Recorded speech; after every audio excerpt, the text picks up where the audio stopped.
Bisedën sot do të na e diktojnë 5 fotografi. Janë 5 fotografi që do të duhej të përzgjidhte i ftuari që e kontaktuan për ditën e sotme. Sigurisht që është shumë e vështirë të përzgjedhësh 5 ndër gjithë fotografitë që mund të ketë dikush përgjatë gjithë jetës. E aq më tepër që ai e ka zanat këtë pjesë. Kështu që 5 fotografi të përzgjedhura nga një fotoreporter, një nga më të njohurit, më në zë, më profesionistët në Shqipëri, fotot e të cilit bëhen jo thjesht virale, siç është termi i ditëve moderne, por marrin jehon dhe shpërndarje ndërkombëtare, duke qenë se raporton për ngjarjet më të rëndësishme që ndodhin edhe në sferën politike, por jo vetëm. E ndjekim fillimisht në këtë prezantim personazhin e sotëm. Një sy që sheh përtej pamjes, si Armando Babani.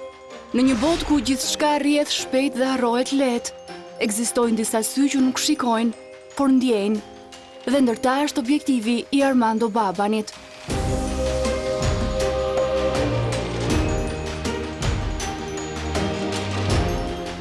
Nga zjarri i protestave në bulevard, te heshtja e ngulitur në fytyrën e një fëmije pas hekurave të një dritareje.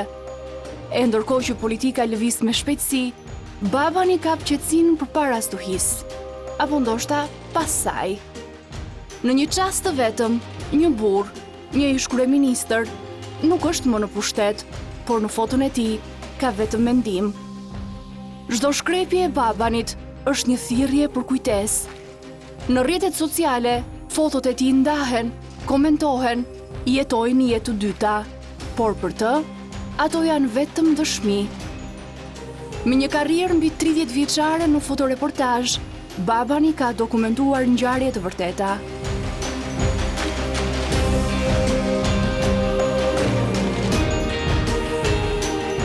Por cilat janë për vetë Armandon, 5 fotot më të rëndësishme, më të komentuara edhe sot, më të pëlqyera nga publiku. Na i shpalos tani në studion e ftesë në 5, Armando Babani. Mirë se vjen. Mirë se vjeta.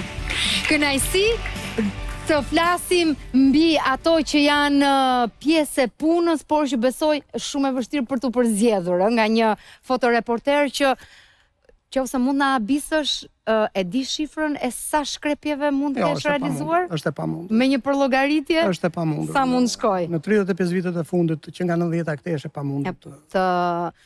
Milionat patjetër që s'di. I ka kapur, por nuk di ta thuash. Megjithatë, Armando, se e tham edhe në insert që janë fotografi që fokusojnë dhe dëshmojnë pastaj më tej historinë, dhe janë foto që qarkullojnë në mediat e huaja, marrin famë dhe kanë jehon ndërkombëtare. Cila është ndjesia kur puna arrin këtë sukses? Ndjesia është ajo që, duke qenë që unë kam që kur është hapur Shqipëria, po themi në 90-ën punoj për agjencitë huaj, ndjesia është kur ti shikon fotografinë tënde të botuar në një gazetë huaj, sidomos në gazetet e mëdha të botës, quhesh i shpërblyer, do thonja, nga ana morale. Shpërblim. Gazetat, për shumë, cili ka qenë ai moment që e ke ndjer këtë shpërblim të punës dhe jo financiar, Ka qenë, do thonja, sidomos në vitet 92-93, kur shpesh herë kisha fotografi në New York Times dhe në Washington Post. Edhe nuk duhet harruar, jemi 92-93, dhe çikosh fotografinë tënde në Washington Post, që në ato kohë pak a shumë as e dinim se çfarë fuqie ka, ose New York Times, sot kur e mendon, e shijon shumë më tepër se atëherë. Atëherë nuk janë ndjerje peshën. Po sepse sot e kupton çfarë rëndësie kanë. Ama sot cili do të ishte, po themi, kulmi? Të qarkulloj sa më shumë. Sot është viraliteti, Sot është viraliteti. E përmendëm, megjithatë, për pas fotografive që qëndron ti, mund qëndrojnë edhe momentet vështira, pune, deri edhe rrezik jete. Ka pasur kështu mund të kujtosh. Si çdo profesion ka të mira dhe të këqijat e veta, ka rreziqet e veta, të vogla ose të mëdha. Edhe profesioni jon ka rreziqet e veta, sidomos kur je në zona konflikti, kur je në zona që gjërat nuk shkojnë shumë mirë, po e themi në mënyrë diplomatike. Për shembull, po kë mund të veçosh ndonjë situatë? Do veçoj atë që më ka ndodhur një herë në Pogrades në vitin 92, edhe që 92 që nga viti. Se kanë qenë fillimet edhe të gjithë ishin paditur, të paparë, unë isha bashkë me një gazetar anglez, ishim në Pogradec dhe ishte momenti kur mbritëm ishte momenti sapo kishin shpërthyer depot e alkoolit. Ka qenë fabrika e alkoolit në Pogradec, diçka e tillë. Dhe ta themi në mënyrë popullore, gati të gjithë në rrugëve ishin tap. Në një moment dikush më afrohet dhe më vë pistoletin ke koka dhe thotë spiun. E pastaj e ngre dhe shtin ajër. Mund ta imagjinosh sot e tregoj kështu si po prap dridhem. Sepse dëgjove dhe krismën, ha? Dëgjova krismën dhe në momentin që vë pistoletën ke koka i personi, ky gazetari u tregu shumë i zgjuar dhe filloi duke fol anglisht po pa lidhje. Që kanë të jashtëm, thotë ai. Edhe ngreti pistoletën. Dhe ky që bën batutën anglezi më thotë, po sikur të kishte ngatruar radhën, ai thatë shtite ke koka jote e pastaj ta ngrinte përpjet.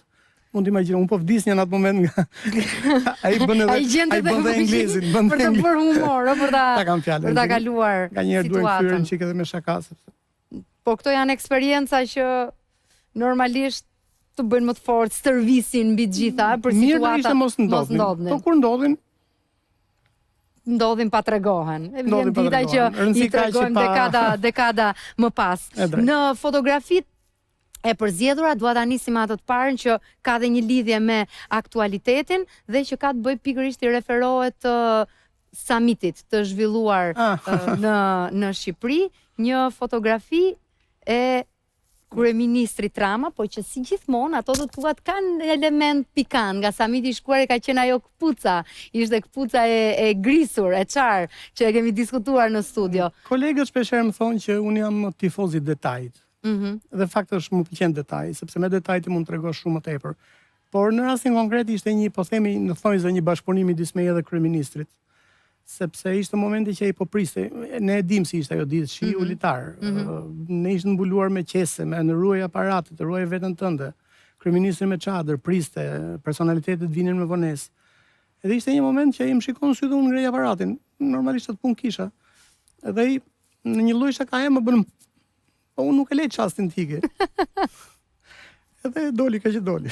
Edhe doli. Prandaj ishte bashkëpunim, domethënë, mes të dyve, ta dhuroi pozën. E drejt, kështu mund të thuhet, domethënë. Ta dhuroi pozën. Po e kape. Po ai e di që unë e kap. Ai e di që unë e kap. Po, dhe pozë që bëhet virale për këtë aspekt, për këtë që po t'i vije një emër si nga summiti, si do ta quaje? Jo, nuk jam. Unë jam fotograf, nuk jam gazetari që të mund ta shpjegoj fotografinë. Unë ja lej shikuesit ta. Po pse e veçon pastaj nga të tjerat? Çfarë ngacmon ty? Domethënë që e veçon këtë foto. Mbi të gjitha janë syt direkt në objektiv. Domethënë kryeministri shikon ty direkt, domethënë shikon shikuesin. Kushdo shikuesi duket sikur po e shikon atë në sy dhe në fotografi është shumë e rëndësishme, sidomos në reportazh shumë e rëndësishme që subjekti të shikojë drejt ke ty. Qartë. Kështu që kjo e bën më të veçantë. Mirë, për të mbetur prap tek kjo figurë që ka edhe misi, ka njohje të themi, në një lloj kuptimi. Atëherë kjo fotografi është ndërmër virale. Është bërë shumë virale. Dhe të kërkojnë ndjes, po unë nuk e dija që ishte jo. Nuk je vetëm, shumë veta nuk e kanë ditur. Po, sepse njerëzit mendojnë, shumica mendojnë që kjo është një foto kështu pa dashje që ka dalë për ta diskredituar. Jo, atëherë, por që në fakt është një foto për herë të parë në një studio televizive, po të them historinë e kësaj fotografie, si ka ndodhur. Ne kemi qenë një grup i madh, po themi artistë shqiptar në 95-ën, që shkuam nga Ministria e Kulturës në festivalin Lindje Perëndim, quhej, në Dije të Francës. Edhe artisti atëhershëm, kryeministri i sotshëm, merrte pjesë me ka qenë një bunker i madh i mbuluar me lecka. Unë merr një pjesë me ekspozitën time dhe kishte shumë artistë të tjerë. Dhe jetonim në përshpite, po themi të qyteti vogël, si mund ta thuash, qytetarëve. Pra kishin hapur dyert, mirëprisnin. Jemi në 95-ën, nuk duhet harruar. Qyteti ishte i vogël. Edhe për të ngrënë ishim hanim, po themi, në mensën e fshatit, të restorantit, quajse duash, dhe ishim gjithë bashkë, dhe ishim tavolinë. Ishte kryeministri i sotshëm ishte përballë meje, në krahatim ishte një pronar televizioni i sotshëm. Edhe po hanim, në një moment unë ngrej aparatin, se s'më rrihet, në çdo moment unë zanat. E mbush më tepër dhe e ngre, unë se lej, kuptohet, edhe u bë. Por si gjithmonë, kur ti nuk je një personazh publik, po themi, deri në kohën që Rama u bë kryetar bashkie, fotografia nuk ishte asnjë lloj vlere. Kuptimin ishte diçka siç mund të jem unë, si njëri duke ngrënë makarona. Dhe siç ndodh gjithmonë, në momentin që dikush bëhet personazh publik, fillon krijon dhe rëndësinë e imazhit.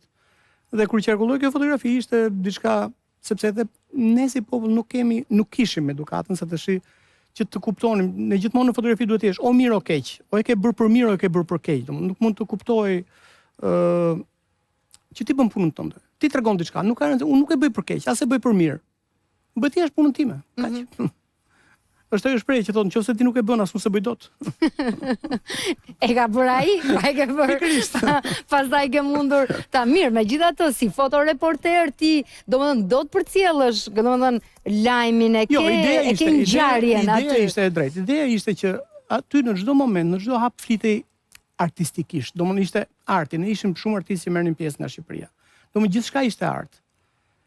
Edhe tani njerëzit do thonë çfarë arti ka këtu. Kjo është e bukur e artit, sepse jo të gjithë e kuptojnë dhe të gjithë e shohin ndryshe, dhe të gjithë kanë të drejtë, do thonë. Domethënë secili me këndvështrimin e tij ka të drejtë. Prandaj quhet art. Po të ishte që mund ta kuptonin masat kaq thjesht, atëherë nuk do ishte art. Po elita si e kupton mirë masa, po elita? Duhet pyesni elitat.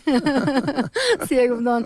Se këtë foto e ka bërë të veçantë, domethënë Rama me kapuç në kokë edhe duke ngrënë makarona, kështu njihet.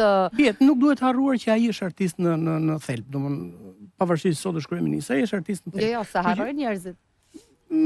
Ne si popull shquhemi që i harrojmë shumë shpejt gjërat. Por kështu që duhet parë në syrin artistik gjithçka, çdo detaj. Pastaj ai dihet. Atëherë unë nuk e di, por tash në kohët e fundit ai dihet që është master i PR-it. E qan, ë? E qan PR-in. I themi gjërat me emrin që kanë. Po mendoj që kjo foto është në shumë modele, në shumë personazhe, sot jo kjo foto, m'falni, kjo pozë, po themi e të ngërnurit të spagetit apo këto është një foto, domethënë një pozë kështu që e përdorin modelet, por atëherë mund të them që i pas kanë para prir. Me thon të drejtën në një lloj kuptimi. Kompliment për ty e kisha në rastin konkret, sepse ajo që është pozë dhe që janë poza virale tani me spageti e kanë më bukur të përdredhur makaronin, jo kështu tuf si e ka kapur zoti Rama. Megjithatë, vijojmë tek fotografia tjetër dhe jemi po tek politika, është ish kryeministri, presidenti i vendit zoti Sali Berisha, drejtuesi opozitës sot. Një foto e skalitur, domethënë gjithashtu. Pse e veçon? Çfarë ka? Çfarë të e veçoj sepse për mendimin tim ka mendim. Domethënë mund ta them, unë nuk shquhem që flas shumë ose nuk shquhem që shpjegoj shumë. Për mua ka mendim. Me vetëm fjalë që mund ta perifrazoj këtë fotografi. Ka peshë. Ka mendim dhe dhimbje. Ka mendim dhe dhimbje. Dhe nuk duhet harruar që kjo fotografi është bërë në mos gaboj në dhjetor të 2023-shit, kur bënin këto protestat përpara kuvendit, kryesisë kuvendit. Që ishte koha, nuk e di, kishte një problem PD-ja me parlamentin, diçka e tillë. Për ditën që ishte për mua tregonte tamam momentin. Vendosur, gishti, rrudhat, bardhezi, fotografia. Bardhezia e bën pak më dramatike. Më dramatike, e drejtë, i shton pak dramë. Po duket sikur te politika është ajo, domethënë pika më e lartë e interesit. E interesit nga shikuesit, do thonja, apo e interesit tim? Prej teje. Jo, absolutisht jo. Të thash, duke qenë që unë që në 90-ën punoj për një agjenci të huaj lajmesh, interesi është në gjithçka. Është në politikë, është në sport, është në modë, është në jetën sociale, shumë.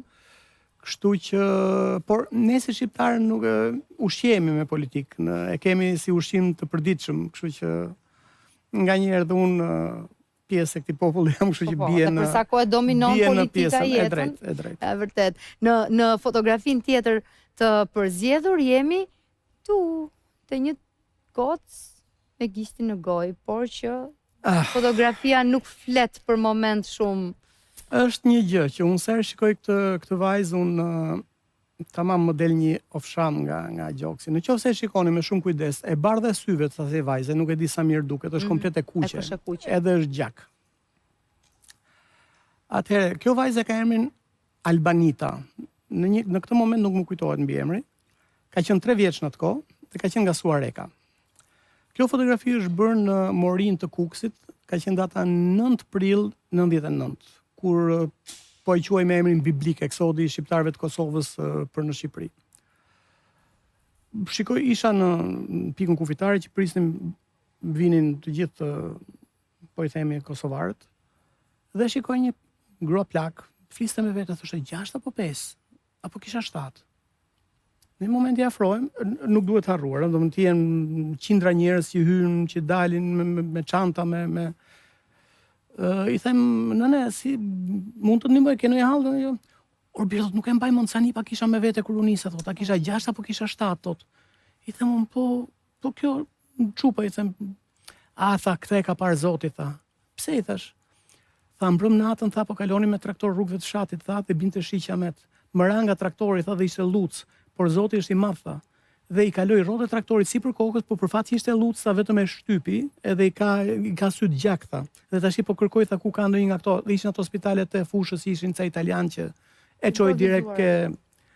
Edhe i mora emrin sepse më duhej për punën time që ti kur çon fotografinë në agjenci duhet sa më shumë të kesh detaje. Edhe kohët e fundit e kam kërkuar, e kam gjetur, e di që jeton në Itali. Jam munduar të shkruaj në Facebook, po nuk më përgjigjet. Atëherë po shfrytëzoj rastin që jam në një televizionet nga të mëdha shqiptare dhe shpresoj që të shikoj dhe i bëj një kërkesë që mundësisht të lidhet me mua, sepse ndoshta do më pëlqente të bënja një dje dhe sot, domethënë të bënja një Albanita nga Suareka, në 99 ka qenë 3 vjeç. Unë ja kam dhe mbi emrin, por për momentin nuk më kujtohet.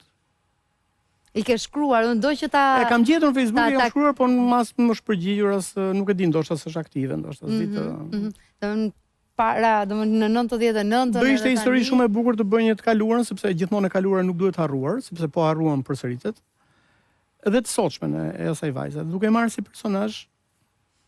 Është kjo pozë aq më tepër tani që tregon ti gjithën këto e ka kontrastin. Sepse ka histori brenda, ka historinë. Po jo, edhe në sjelljen e saj, domethënë është fëmia me gishtin në gojë, buzat i paret e vogla dhe ndërkohë syt kanë atë. Jo, shpresoj që në ekran të duket mirë sepse e bardha syve është gjak.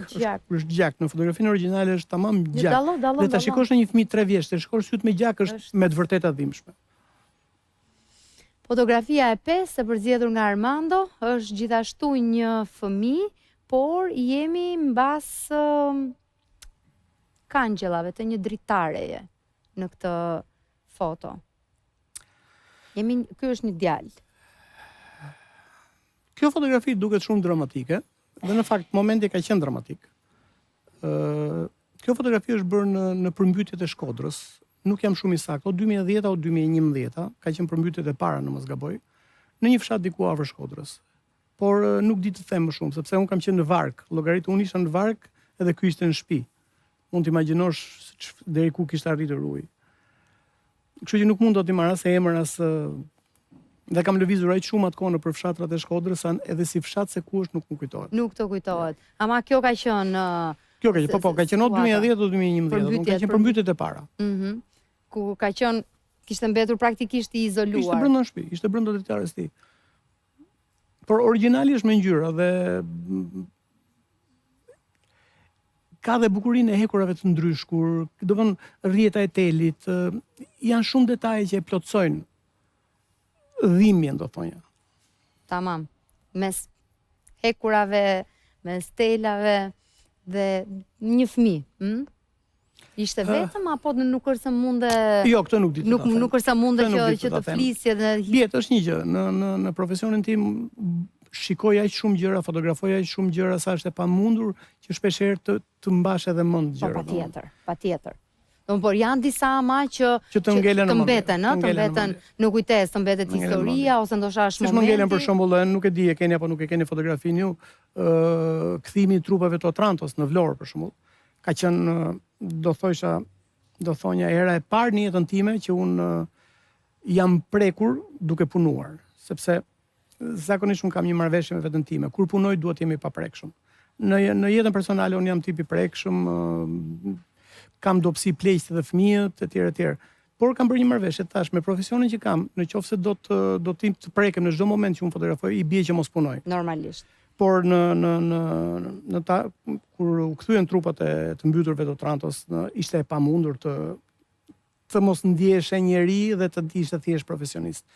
Mbaj mend që unë fotografonja dhe më rridhin lot nga poshtë aparatit. Për një moment dola për jashtë sepse ishte e pamundur. Ta përballoje. Mund të imagjinosh një sallë shumë të madhe me ku diun sa mund të ishin me 10 arkivole, familjarët e tyre që qanin, që situata shumë e rëndë për të përballuar. Do sado profesional të duash të tregohesh. Është e pamundur mos jesh njeri. Aparati në dorë. Kjo është përditshmëria. Kohët e fundit është më shumë telefonin në dorë. E ka zëvendësuar se duket të parë tek fotografia nga pas, domethënë aparatin është gati, domethënë pjesë është zgjatim i është vegël pune, është vegël pune, është diçka që të ndihmon ty të vesh në jetë ato që ti ke në kokë, sepse fotografia është në kokë. Fotografia është në mendim, fotografia është në ajo që themin e është në sy. Aparati është ai që të ndihmon teknikisht që ti të vesh në jetë ato që ke në kokë. Ne themi si shprehje që ndonjëherë nuk sheh syri, domethënë nuk është syri, po duhet të jetë mendja, dhe është fiks rasti juaj që nuk mjafton vetëm syri, duhet gjithë mendimi nga pas. Ka një sfidë të radhës, një diçka që e ke në plan apo është varet si rrjedh çdo gjë? Kam arritur në një pikë të jetës time profesionale që tash i le gjërat të vinë. Sfida e radhës është ndeshja Shqipëri-Serbi. Normalisht. Po flasim për gjërat që janë kryesore, sepse gjërat vogla pastaj nuk. Kështu që jemi gjithsej për atë ndeshje ku kuptohet që edhe ngjyrat e patriotike këto do të ndizen, do të buçasim, betemi edhe në pritje të asaj se cila do të jetë fotografia, që edhe ti nuk është se ke pritshmëri, kam idenë je i hapur përballë çdo gjëje çfarë mund ndodh. Ja drejt. Mundohem bëj më të mirën time. Faleminderit që ishim së bashku, Armando, edhe jemi në pritje të kësaj parës, pastaj të tjera që vinë më tej. Shkojmë në ndërprerje publicitare, jemi në një diskutim pas pak që lidhet me martesën. Ka studime që thonë që janë më të shëndetshëm ndërish ata që kanë zgjedhur të mos martohen, pra ata që nuk janë martuar, Armando. Unë do ta kundërshtonja për veten time. Mirë, i kemi të dyja krahët në panel, ata që e pohojnë, ata që e kundërshtojnë. Pas publicitetit pjesë të dytë.